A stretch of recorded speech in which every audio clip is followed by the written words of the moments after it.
Vamos dar início à nossa revisão para a prova que vai realizar neste próximo domingo, 16 de junho de 2013, do 10º Exame Nacional da OAB, segunda fase na área do direito do trabalho. Bom, nós vamos fazer uma revisão com base no curso que a gente ministrou e chamando a atenção para os senhores dos cuidados que a gente deve ter com cada uma das peças. E depois fazendo algumas recomendações aos senhores para concentração em estudos nessas horas que se antecedem à prova. Então nós vamos começar falando um pouco das iniciais, né? Que cuidados eu tenho que ter na ação trabalhista, as iniciais trabalhistas? Bom, a ação trabalhista, eu tenho que ter cuidado com o endereçamento, porque o endereçamento é o local da prestação do serviço. Não vai te empolgar onde o sujeito more ou onde o sujeito foi contratado, né? É importante você vincular ao local da prestação do serviço, a não ser que ele tenha sido contratado em um local para trabalhar em outro. Essa regra de competência eu tenho que estar esperto. Outra coisa, não tem processo número porque é a peça inaugural de um processo. Na sequência vem a qualificação. Na qualificação, eu não posso esquecer de colocar o nome que a própria prova trouxer, né? Eu não posso inventar. Se a prova falar em Antônio, tu vais falar em Antônio, não põe mais nada, né? Nacionalidade, estado civil, profissão, endereço e o que mais eu preciso colocar? Filiação materna é uma exigência do nosso tribunal. Filiação materna e que tipo de documentos? RG, CPF, CTPS e PIS. É nesse momento que você junta a procuração. Portanto, você não pode esquecer de dizer que por seu advogado subscrito conforme procuração anexa documento 1, tá? Nessa qualificação, você deve encerrar a qualificação para dizer propor, porque propor é para ação, propor ação trabalhista. E depois que você disser a ação trabalhista, você tem que dizer qual é o rito. Então, ação trabalhista pelo rito. Vamos falar primeiro da ordinária. Então, pelo rito ordinário. Quando vocês forem colocar a ação, coloquem tanto o fundamento da CLT com fulcro. No artigo 840, parágrafo 1º da CLT, combinado com o artigo 282 do CPC. Se essa ação possuir uma liminar, eu vou colocar uma vírgula, vou dizer com liminar. Se ela possuir tutela antecipada, eu vou colocar uma vírgula, vou dizer com tutela antecipada. Se ela for cumulada com dano moral, eu vou colocar uma vírgula, vou dizer cumulada com dano moral. Mas inicialmente eu já faço isto aqui de cara. Depois que eu fizer isso, eu vou ter que fazer a qualificação do réu. Então, eu tenho em cima a qualificação do autor e depois eu vou ter a qualificação do réu em face de...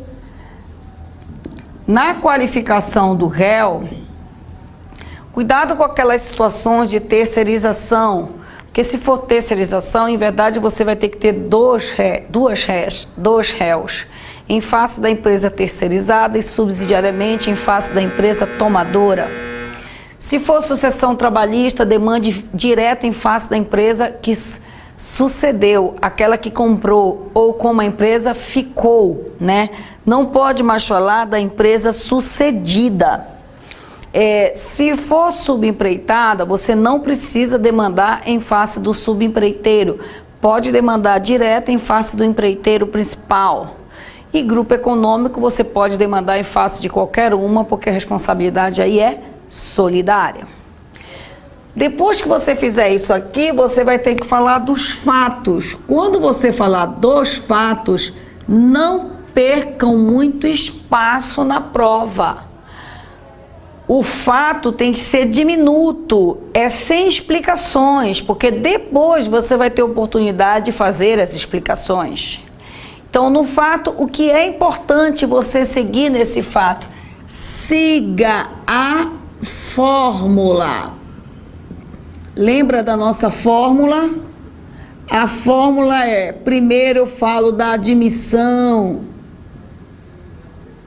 depois eu falo da função, depois eu falo do salário, depois eu falo da jornada,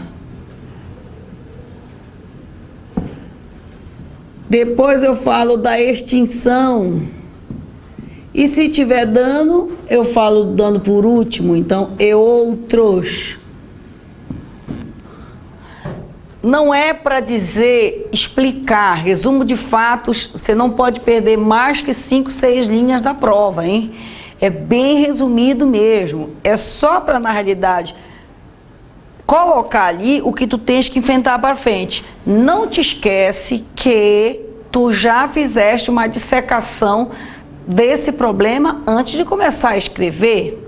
Então, quando você dissecou todo esse problema, você já organizou na sua cabeça a inicial conforme esta fórmula.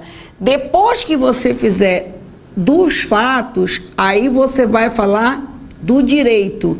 Aqui no direito, como é a argumentação para o direito? Você faz uma cola da prova, cola o fato da prova e na sequência faz uma cola das fontes. Obviamente que essas fontes já foram selecionadas. Então, tu começa pelo que disse a prova e na sequência você vai dizer acontece que, né? Não te esquece que o fato é analisado conforme o direito, cuja conclusão vai ser, ó, aqui o teu foco é o fato, o teu direito é contrário ao fato e o teu objetivo é o pedido. Na redação, basta você colar o fato da prova e colar as fontes que você já selecionou e que a gente já te ensinou. Depois, tu vai ter que fazer o pedido. No pedido, é aquele momentinho que você faz letra A, letra B, letra C. Aqui, é esse finalzinho aqui, ó. Aqui em cima no direito, você colou essas duas partes. Aqui no pedido, você vai fazer uma síntese do que você pediu anteriormente. Então, tu vais ter a sensação, como eu já te expliquei em aula, de que tu vais estar sendo repetitivo. Se tu tiveres essa sensação, é porque tu estás correto, né? A fórmula é imprescindível para você não perder nada. A prova pode trazer os fatos desordenados, mas você não pode escrever de maneira desordenada. É importante que você faça uma ordem. Depois você vai para a parte final, que são os requerimentos. Que requerimentos você pode ter? Ó, se tiver o artigo 467, faça logo, tá? Pode ser também que você tenha que pedir justiça gratuita. Fale da justiça gratuita na situação que tiver. Depois você vai ter que obrigatoriamente pedir para notificar o réu. Notifica o réu.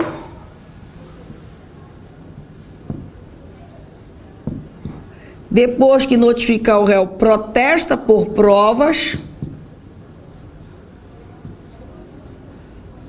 Depois que protesta por provas, pede a procedência da ação.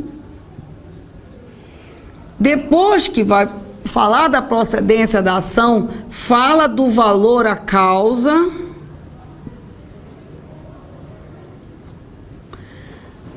e já encerrando, nestes termos, pede deferimento local e data apenas e advogado.